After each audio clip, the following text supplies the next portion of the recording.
están? Buenas tardes, bienvenidos a Puntos de Vista. Hoy martes 23 de junio vamos a hablar en nuestro programa de una, no manifestación, pero sí la preocupación que fueron a expresar a la Intendencia Regional un grupo de dirigentes políticos. Además, también dirigentes de la salud entregaron sus propuestas al Intendente Regional a través de la misiva también para solicitar mayores medidas en el Gran Concepción en torno a la pandemia del coronavirus. Medidas como, por ejemplo, una cuarentena, pero bajo ciertas condiciones, con ayuda social. También una arista importante de esta crisis sanitaria. Nos acompañan hoy Hernán Cabrera, dirigente de la FEMPRUS, uno de los coordinadores regionales de la FEMPRUS. ¿Cómo te va, Hernán? Bienvenido. Hola, buenas tardes, Francisco. Gracias. Y también está con nosotros Eric Riquelme, presidente de Revolución Democrática Bio Bio. ¿Cómo te va, Eric? Hola, muy buenas tardes, Francisco. Muy bien, muchas gracias. Bueno, comencemos. A ver, comienzo por ti, Eric. Se suman voces día a día para pedir mayores medidas en la región del Biobío en torno a la pandemia. Sabemos que la oposición política ha ejercido un rol activo justamente solicitando una mayor preocupación por las regiones. Sin embargo, la estrategia del ministerio es centralista, se decide allá y el margen de acción es poco de la autoridad regional, al menos eso es lo que se dice oficialmente. ¿Ustedes creen que ese margen es tan reducido o que se puede hacer algo más? Bueno, quiero partir manifestando que nosotros desde la oposición y en especial desde Revolución Democrática creemos que el actual contexto de la crisis sanitaria que enfrenta a nuestra región en lo particular amerita un trabajo colaborativo y mancomunado con las organizaciones sociales, los gremios de la salud y también los gremios de los trabajadores.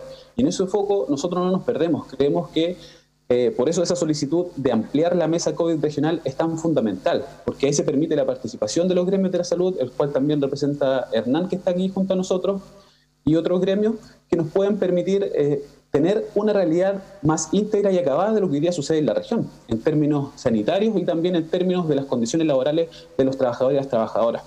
Ahora, en el punto que tú señalas, nosotros creemos que efectivamente hoy día hay que tomar decisiones con una perspectiva regionalista. Acá las decisiones que se están tomando es prácticamente una caja de resonancia con lo que sucede en la región metropolitana o en el gobierno central. Nosotros creemos que acá todas las regiones tienen particularidades diferentes, condiciones diferentes, por lo tanto la estrategia que se ocupe tiene que ser una estrategia acorde a lo local. ¿Y ustedes creen que las autoridades regionales pueden hacer algo más? Porque lo que a nosotros nos dicen en los respectivos puntos de prensa, en los balances, es que la estrategia se maneja en Santiago, que la información que llega a la región primero se libera allá, que las medidas como cuarentena, cordones sanitarios, primero se deciden entre el ministro y el presidente de la República, no acá. Nosotros creemos que efectivamente las autoridades regionales tienen la capacidad de poder exigirle al Ministerio de Salud, al ministro de Salud, París hoy día, y también al presidente, las cuarentenas para ciertas comunas del Gran Concepción que hoy día tienen altos niveles de contagio. Tú pides una actitud más firme, decidida. Correcto. De las autoridades de la zona. Sí, de hecho hace pocos días estuvo el intendente Yacaman en algún programa de este canal y él manifestó que Santiago bailaba al ritmo de él y no él al ritmo de Santiago. Entonces, es que eso se vea reflejado en la realidad local. O sea, si él dice que él puede imponer temas en Santiago que son temas locales, que lo haga valer, y hoy día lo que se pide es cuarentena para ciertas comunas del Gran Concepción, de la provincia de Biobío y también de la provincia de Arauco con altos niveles de contagio. Esa es la forma más efectiva que tenemos hoy día de poder frenar el avance que ha tenido, el alto avance, y cabe destacar que es un avance desmedido, casi incontrolado ya de la pandemia. Por lo tanto, tenemos que aplicar medidas drásticas de distanciamiento físico. Sí, 170 nuevos casos de COVID tuvimos hoy en la región del Biobío. Días anteriores más de 200. Hernán Cabrera, ¿cuáles son los puntos que preocupan en este momento a la FEMPRUS? Hola, bueno, sin duda los puntos que nosotros suscribimos en la carta, cierto que entregamos también como gremio de manera independiente, más temprano de la actividad que ustedes señalan junto al compañero, tiene relación con el agotamiento del equipo de salud, el agotamiento de los profesionales quienes están suscribiendo ahora turnos de 24 horas totalmente extenuantes, ya lo hemos señalado en algunos espacios. No es lo mismo atender un paciente con tu traje clínico, mascarilla y guantes, que estar vistiéndose de una armadura constante entre paciente y paciente, donde ya prácticamente la relación entre compañeros de trabajo no se da, producto de que uno tiene que evitar a toda costa el contagio y no ser la causa de que se propague más la infección. Otra cosa, la gran cantidad de trabajadores ausentes producto de ser contacto estrecho y estar en cuarentenas preventivas. Otro grupo más pequeño, pero importante igual, también positivo, que también tiene que estar haciendo sus cuarentenas. Nos hemos encontrado con respuesta en algunos casos de residencias sanitarias insuficientes o con los cupos llenos. Por lo tanto, nos preocupa que los trabajadores de salud no puedan estar haciendo sus cuarentenas alejados, obviamente, de sus familias y sin poner en riesgo a sus grupos familiares. Eso, sumado a las camas, la utilización de camas hoy día supera el 90%, como lo señalamos en la misiva. El promedio está de los pacientes supera los 15 días, por lo tanto no hay una rotativa tan amplia, no hay una liberación de camas tan frecuente. Entonces todo eso nos preocupa y como ya hemos visto la realidad de la región metropolitana, creemos que es momento de tomar medidas acá para no correr el mismo riesgo. Finalmente todas las medidas que se han adoptado por parte de la autoridad hacia los trabajadores ha sido por presión nuestra. Nada ha salido por la buena. Lamento decirlo, porque a nosotros nos gustaría que una vez que los representantes de los trabajadores ponemos en la mesa estas cosas, se resolviesen, pero la verdad es que nos ha costado bastante. Demuestra un botón, el tema de las mascarillas obligatorias. Veíamos en el gobierno al inicio de la pandemia desestimar toda medida de utilizar mascarillas en lugares públicos. Nosotros lo que pedíamos no eran lugares públicos, pedíamos trabajadores, por ejemplo, del área administrativa, atrás de ventanillas, por ejemplo, y no se nos autorizaba. Entonces, todo costó, finalmente ya vemos lo que ha ido pasando, se ha entregado mascarilla, uso obligatorio en lugares públicos, etcétera, etcétera. Sí, Eric, en el ámbito político, tú eres dirigente joven de la oposición, ¿tú crees que la oposición ha estado a la altura en las propuestas, en la respuesta a esta crisis sanitaria donde muchos aseguran de que lo que falta es unidad y no generar más divisiones?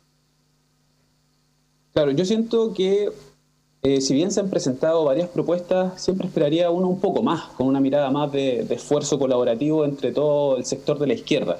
Lamentablemente eso hasta hoy día no se ha podido lograr aglutinar a toda la izquierda en un pliego popular que involucre una estrategia para la crisis sanitaria que hoy día afecta a la región y afecta también al país. Pero sin embargo creo que desde la oposición y desde los gremios de la salud, también en un trabajo colaborativo, tanto a nivel nacional como ahora a nivel regional, se han estado planteando temáticas y propuestas desde hace muchos meses atrás, como por ejemplo el tema del ingreso familiar de emergencia, que también era una medida económica que venía desde hace mucho tiempo exigiéndose como una demanda. Sin embargo, el Ejecutivo demoró mucho tiempo en implementar esta medida. Y así también pasa con otras medidas. Entonces, en ese sentido, creo que hemos estado por lo menos proponiendo varios temas de los cuales pocos han sido escuchados. Y ahí yo creo que hay que hacer un llamado de atención a que las autoridades regionales y también nacionales con liderazgo y humildad puedan generar instancias de diálogo entre los distintos actores sociales y políticos. Y por eso también creo súper relevante que acá hay un dato que es fundamental a la hora de hacer propuestas, que es la transparencia de los datos. Hoy día no se transparentan los datos como el mundo científico, expertos esperarían, porque en base a esos datos que se puedan transparentar, se pueden implementar mejores medidas para afrontar la pandemia, como por ejemplo capacidad de testeo que tienen las comunas y la región, capacidad hospitalaria, el compañero ya aquí lo señalaba, 90% de ocupación de las camas críticas, capacidad de ventiladores, el abastecimiento de los centros de salud en cuanto a los elementos de protección personal. Yo creo que eso es fundamental de poder tener una transparencia de cuánto es el stock y el abastecimiento que tenemos en los diferentes centros de salud para resguardar la seguridad y la vida de nuestros trabajadores, también funcionarios que están ahí en la primera línea salvando vidas. Sí, el peor escenario en la zona y en el país sería el colapso total de las instalaciones sanitarias, de las camas. Algo de eso han advertido, Hernán Cabrera, lo comentaste. ¿Tú crees que ese escenario se puede dar en la región del Biobío? Hoy se ve lejano.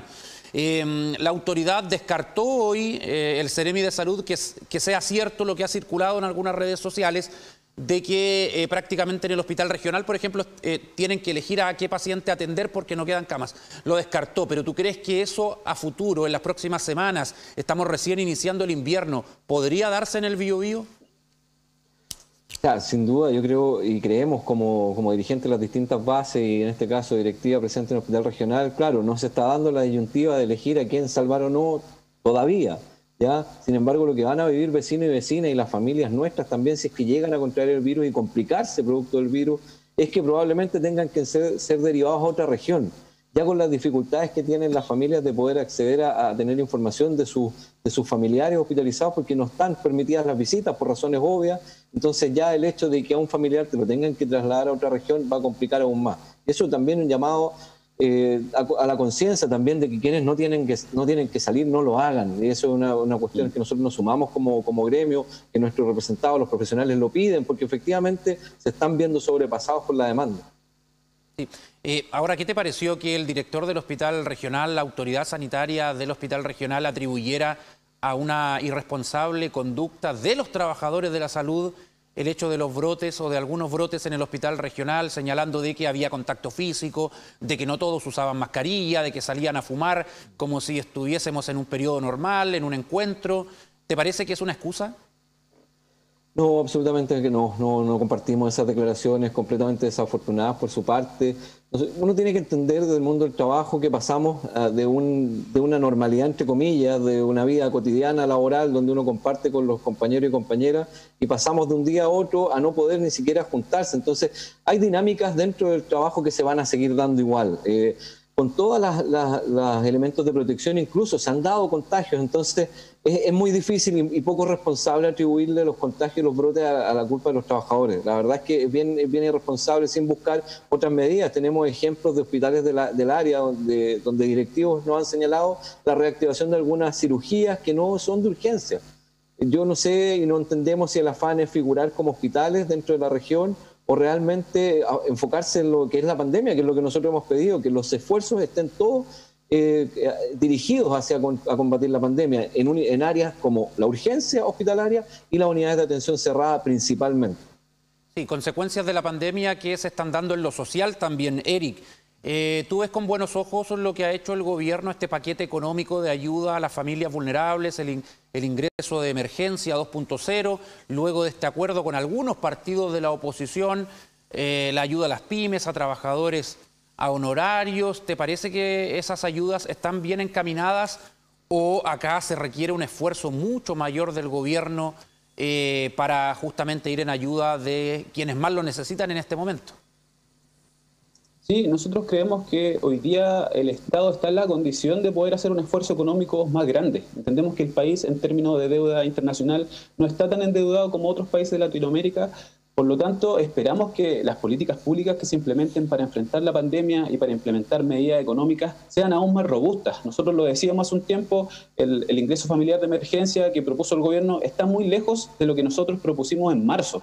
Estamos hablando de marzo, cuando recién se inició la pandemia. Y ahora el gobierno lo aprueba 3 meses después, con desfase, y con un monto ínfimo que no supera la línea de la pobreza. Nosotros creemos que todos los pisos mínimos tienen que apuntar a superar la línea de la pobreza. ¿Y de dónde sacar los recursos, Eric?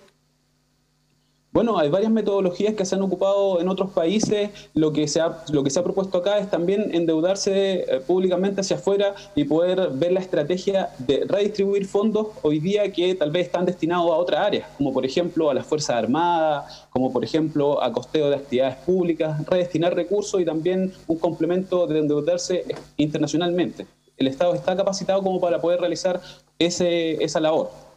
Por lo que te escucho, ¿tú no te sientes representado por ese acuerdo al que llegó una parte de la oposición, los partidos de la ex nueva mayoría con el gobierno, para este ingreso de emergencia? O sea, creo que hay medidas buenas, se ha avanzado en algo, por ejemplo, lo que hablábamos del IFE, pero creemos que tiene que superar la línea de la pobreza, y eso lo hablo en nombre de mi partido también porque fue una de las propuestas que implementamos en marzo.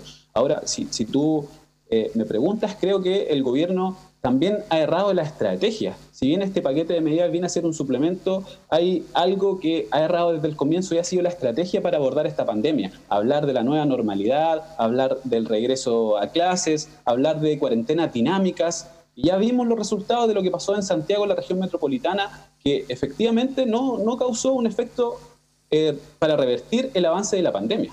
Entonces vemos que la estrategia hay que cambiarla rotundamente. Y eso es un punto prioritario. Y las medidas económicas, obviamente, también. Sí, uno de los temas en la última semana, Hernán, que llamaron la atención fue lo que ustedes denunciaron en el Hospital Las Higueras, esto del uso de una sola mascarilla por largas horas. ¿Ese conflicto se resolvió finalmente, Hernán?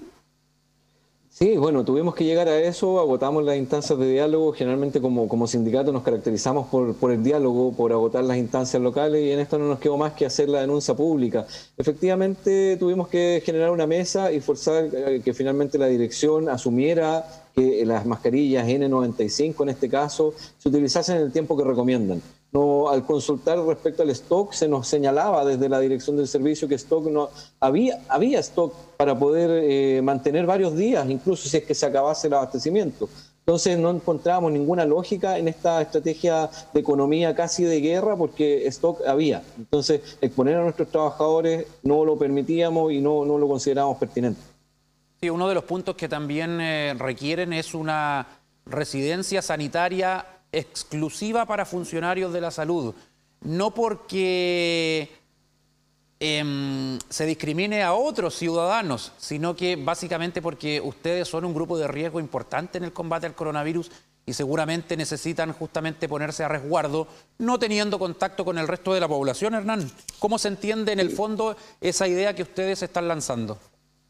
Bueno, es dar cuenta de la realidad. Ya tenemos profesionales que han tenido que arrendar otra vivienda o buscar un departamento donde puedan aislarse después de sus jornadas laborales porque viven o conviven con adultos mayores, con menores, con familiares inmunodeprimidos. Y uno que pasa por un hospital se va todos los días con la sensación de que te puedes llevar algo del virus en tu ropa. Entonces necesitamos las residencias, no solamente para quienes son casos de contacto estrecho o directamente positivos, sino que para quienes efectivamente no pretenden volver a su casa mientras dure el periodo más álgido de la pandemia. Tenemos iniciativas locales en la provincia de Arauco, pero todavía no se instalan, no tenemos una política de residencia que no sea para aquellos que o sean dados como contacto estrecho o directamente positivos. Vamos a revisar, señor director, la encuesta de TV1 Noticias en el Twitter, cómo va, porque también tiene que ver con lo que estamos conversando y la necesidad de muchos sectores del Biobío de que se ordenen algunas medidas extras a las que ya conocemos acá en nuestra zona. Dice, encuesta TV1 Noticias, ¿por qué crees que no se ha decretado cuarentena para el Gran Concepción? Porque no es necesario, dice hasta el momento el 7%. Centralismo del MinSal, el 31% cree eso. El temor al impacto económico, el 51,9%. Porque la gente no respetará, dice el 10,2%. Va liderando la encuesta la alternativa 3. Temor al impacto económico. ¿Será así, Eric, que no se quiere decretar cuarentena por temor al impacto en la economía? Y mira, la verdad es que los motivos de fondo no los desconocemos. Tal vez obedece más a una estrategia de que ha instalado el gobierno. Hace mucho tiempo ha instalado la idea de privilegiar lo económico, el aspecto más monetario, que resguardar la salud de los ciudadanos y las ciudadanas. Y ahí nosotros creemos que hay un enfoque totalmente errado. Y acá vemos un ejemplo concreto de lo que sucedió este fin de semana recién pasado, donde cerraron los cementerios, para el Día del Papá, porque se podían haber contagios masivos. Y es verdad, totalmente lo compartimos. Pero por otro lado, no se cierran los malls, que están completamente abiertos, de donde hay una aglutinación de gente y que está propensa a generar un contagio masivo, brotes por todos lados, que obviamente no se va a poder seguir la trazabilidad.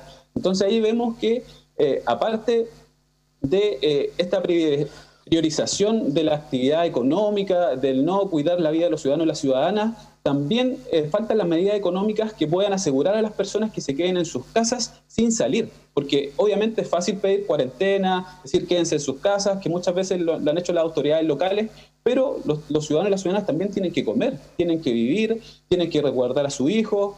Y si no hay trabajo, si no hay un fondo económico que pueda a ellos subsidiarlo en este tiempo, no se va a poder hacer las dos cosas en conjunto y así bajar los niveles de contagio. Tienen que ser dos cosas que van de la mano, van súper entrelazadas. Sí, eso se criticó harto el fin de semana, Hernán, el que se ordenara el cierre de los cementerios y no de los malls, por ejemplo. Y había malls con harta gente el fin de semana. Son medidas para la oposición contradictorias. ¿Tú coincides en que acá causa mucho resquemor el qué dirán los empresarios, el comercio, ante una medida como cuarentena? Nosotros directamente creemos que eso es así. La verdad es que cuando se pregunta, y tú, Francisco, iniciabas la conversación, señalando que el intendente tiene que responder al centralismo. Nosotros creemos que es así, creemos que la estrategia está determinada desde la moneda, su segundo piso y quién preside el país. Ya vimos señales contradictorias como las imágenes del funeral del tío del presidente, ¿no es verdad? Donde las señales que se entregan son totalmente contradictorias respecto a los protocolos. Por último, por respeto a la ciudadanía, por respeto a esos más de 7.000 familias que han perdido a alguien a causa o por el COVID. Entonces, uno trata de entender, trata de comprender, pero la verdad es que ya no hay sorpresa. Y llegamos a un punto en que no hay margen para equivocarse. Y ahí interpelar directamente a la autoridad regional. El intendente debe jugársela, debe ser un actor que se la juegue por sus ciudadanos, por la salud primero. Y claro, ha habido una mano bastante más blanda para efectos del sector económico que para otro tipo de actividades que son de carácter más popular y parte de la cultura de la región. Pero efectivamente hay una mano distinta, no se está fiscalizando como corresponde y la crisis la vamos a pagar finalmente a través de una agonía bastante más larga en lo económico.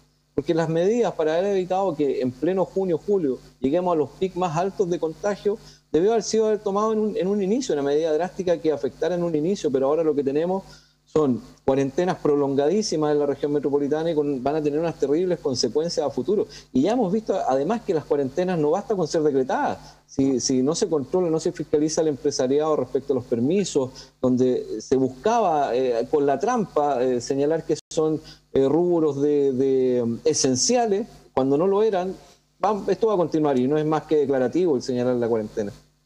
Eric, y en la encuesta la segunda alternativa decía por centralismo del Ministerio de Salud. Es una palabra que hemos escuchado a lo largo de los años, el centralismo que existe y la poca oportunidad del margen que tienen las autoridades locales para poder ordenar medidas, por ejemplo, a nuestro territorio, sin importar lo que diga Santiago. Suena fácil decirlo desde acá, sabemos que se necesitan reformas constitucionales, pero la pregunta es ¿cuándo se van a hacer esas reformas? Claro, yo esperaría que por lo menos estas reformas se hicieran lo antes posible y eso es lo que estamos impulsando también a través de nuestros partidos políticos. El centralismo es un tema que se viene hablando desde hace mucho tiempo en distintos niveles y distintos escalafones. Hoy día entendemos que tanto el equipo del intendente, que son los seremis, tanto el intendente en sí, son delegados presidenciales. Entonces obedecen a la confianza del presidente de la República, en especial el intendente de la región. En ese sentido nosotros creemos que hoy día hay que preocuparse por salvar las vidas de todos los chilenos y las chilenas. La economía se reactiva, pero las vidas no se van a recuperar. Y en ese sentido es que nosotros creemos que tienen que impulsarse las medidas correspondientes. Y ahí me cuelgo un poco de las palabras de Hernán, sobre que el intendente tiene que tomar un liderazgo, tomar una posición drástica, porque si no va a empezar a morir nuestros compatriotas acá en la región del Biobío y después esto va a estar descontrolado. Hoy día se puede hacer un poco más, podemos implementar una estrategia que pueda frenar el avance del COVID, pero para eso también se necesita la participación de todos los actores políticos y sociales, se necesita una transparencia de los datos, se necesita definir el rol que tiene la atención primaria de salud, que es algo fundamental que anunció el gobierno hace un par de semanas, pero que todavía no tiene claridad en lo local. ¿Qué rol cumple la atención primaria de salud en el manejo de la pandemia? ¿Con qué recursos va a contar? Entonces son preguntas esenciales que hoy día necesitan respuestas y que esperamos que las autoridades por fin estén a la altura y que den las certezas que los funcionarios y las direcciones de las organizaciones necesitan. Hernán, para ir finalizando, ¿estamos a tiempo de ejercer alguna acción como país para evitar ese colapso al cual ustedes le temen del sistema público de salud al menos? O sea, partiendo de la base de que esto debió haberse hecho antes, claro, hay un margen de tiempo, pero no hay margen para el error. Y como insisto con que nosotros lo que estamos viendo son equipos de trabajo que están sobrepasados, desgastados, aumento del ausentismo producto de las mismas cuarentenas, contagios que van a ser inevitables por la dificultad que hemos tenido con directivos de mantener las atenciones que hoy día no son de urgencia, ¿ya? Uno sabe que el deber ser de un trabajador de salud es entregar obviamente la prestación de salud, pero hoy día las energías tienen que estar puestas en combatir la pandemia, no puede ser otra cosa, hay otras atenciones que van a poder esperar y espero que cuando esto se subsane de alguna manera los estados y el gobierno de Chile entienda que la salud pública tiene que fortalecerse. O sea, nos pilló con una salud fragmentada, una salud en la cual se van recursos, se fugan recursos hacia el sector privado, y el público tiene que hacer lo que puede con lo que hay. Y finalmente los grandes índices de los cuales se arroga el Estado y el Ministerio lo hacen los trabajadores. Vemos que estructuralmente no tenemos los hospitales de mejor calidad, son contados con los dedos de la mano aquellos que cuentan con calefacción en toda la sala. Entonces, seguimos hablando de cosas que pareciese que no son de un país como el que se ha señalado que es Chile. Eso, y si es la última palabra, cerrar pidiéndole a los directivos y a los directores de hospitales de la red que no insistan en este retorno a una nueva normalidad en la atención, porque no se puede hoy. Hoy día es imposible. El invierno no va a permitir que podamos entregar una atención de manera normal. ¿Ya? No existe el concepto de nueva normalidad. Todo lo que hagamos es anormal. Salimos ya de nuestra normalidad. Sí. Lo que se hizo y lo que no se hizo ya es historia, Eric. Lo sabemos. Pero, ¿qué hacer desde ahora en más? ¿Qué esperarías tú brevemente? Sí, yo vuelvo a insistir. Yo esperaría que las autoridades regionales pudieran ejercer un liderazgo que pueda convocar a los distintos actores sociales y políticos, con la finalidad de implementar una nueva estrategia regional para enfrentar la pandemia, porque entendemos que la estrategia que se ha estado utilizando hasta ahora no funcionó, no caducó y no trajo lo que todos esperaban, que era frenar el avance del coronavirus acá en la región. Yo insisto en que también hay que dejar de hablar de una nueva normalidad, de un regreso a clases. A veces pareciera que los ministerios de diferentes carteras están más abocados en lo que a ellos les compete, que a frenar la pandemia, que hoy día es un punto en común que todos tenemos que abordar desde los distintos aspectos políticos y sociales en los cuales nos encontramos inmersos. Y en ese sentido, desde la oposición siempre vamos a estar a disposición para poder generar una articulación en lo regional y poder buscar la salida a este conflicto y a esta coyuntura sanitaria que hoy día recién está comenzando, porque todavía ni siquiera empieza el invierno. Y ahí también mencionar algo súper breve, y con esto termino, que hemos iniciado un trabajo súper articulado con los gremios de la salud, la FEMPLUS, la FENAT, la CONFUSAM también, y que si bien empieza en esta coyuntura sanitaria, esperamos que trascienda más allá, porque entendemos que por adelante hay un plebiscito que puede garantizar, y que nosotros vamos a luchar por eso con convicción, para que ahí se garantice la salud como un derecho, porque entendemos que las felicitaciones, la mejor salud del planeta, como decía el ministro Mañalich, no era así, porque nosotros lo estábamos viviendo en carne propia en los CEFAM, en los hospitales donde algunos trabajaban y algunos no atendíamos. Así que ahí vamos a estar articulados con los compañeros buscando soluciones para esto. Eric Riquelme, dirigente de Revolución Democrática en la región del Biobío, gracias por participar en nuestro programa. Muchas gracias a ti, Francisco. Hernán Cabrera, dirigente de la FEMPRUS, de los funcionarios de la salud profesionales, muchas gracias por estar en Puntos de Vista. Muy bien, nos despedimos entonces. Muchas gracias por su compañía. Mañana un nuevo programa a las 16:30 horas y a partir del mediodía vamos a estar, como siempre, con las noticias, con TVU Noticias. Gracias, buenas tardes.